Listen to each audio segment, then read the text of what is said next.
রাত্রে বানাচ্ছি হলো আলুর পরাঠা। তো আজকে শনিবার বলে নিরামিষ বানাচ্ছি।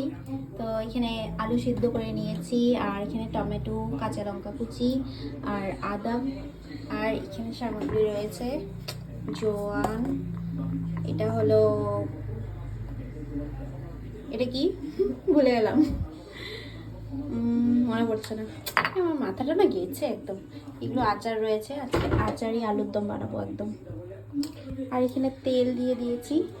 তো এবার কাঁচা লঙ্কার আদা দিয়ে দিলাম, এবার টমেটোগুলো দিয়ে দেবো।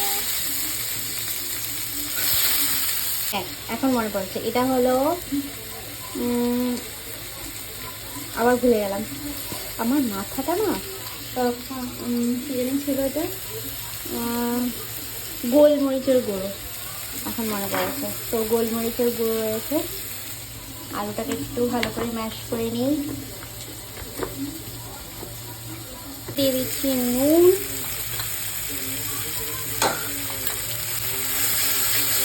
একটু ক্রাশ করে জোয়ান দিয়ে দিলাম আলুতে।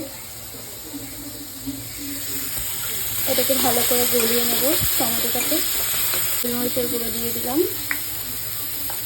এরপর একটু সামান্য একটু ধনে গুঁড়ো আর একটু জিরে গুঁড়ো, ব্যাস দিয়ে দেবো আলু।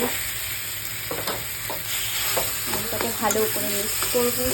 এবার এখানে আমি দু রকমের আচার দিয়ে দিচ্ছি। একটা হলো মরিচের আচার, এই যে আমাদের চামচের অবস্থা দেখো, কি করব ভাই, চামচই পাওয়া যায় না, চামচগুলো যে কোথায় চলে যায় কিছু বুঝতেই পারি না। আরেকটা আচার, এটা মিক্স আচার, আগে দিয়েছিলাম ওটা মরিচের আচার। এবার ভালো করে মিক্স করে নিতে হবে। আমাদের আলুর ফিলিং এখানে রেডি হয়ে গেছে, যে দেখো। চলো এবার রুটিটা বানিয়ে নিই। তো এইদিকে মা আমাকে হেল্প করে দিচ্ছে, মা আটাটা মেখে এবার ফিলিং ভরে বেলে দিবে আর আমি ভাজবো। তো দেখো কি সুন্দর মা এখানে ফিলিংগুলো ভরছে, খুব সুন্দর করে কিন্তু মা ফিলিং ভরে আর বেলে দেয়, একটুকু বের হয় না।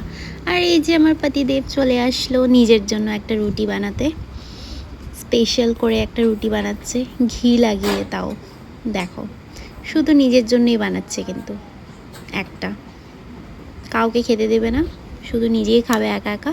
এই যে ঘি নিয়ে নিল, ঘি দিয়ে ব্যাস, দেখে তো আমারও মনে হচ্ছে আমি খেয়ে নিই।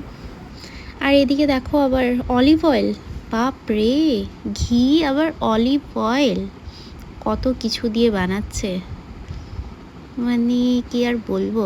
তো রেডি হয়ে গেছে আর স্পেশাল পরাঠা। তো পরে বাকি রুটিগুলো সব আমিই বানিয়েছি। এই দেখো আমি কিন্তু 2-3টে রুটি একসাথে বানাই, আর এটা সার্ভ করেছি হলো পনির আর আলু তরকারি দিয়ে।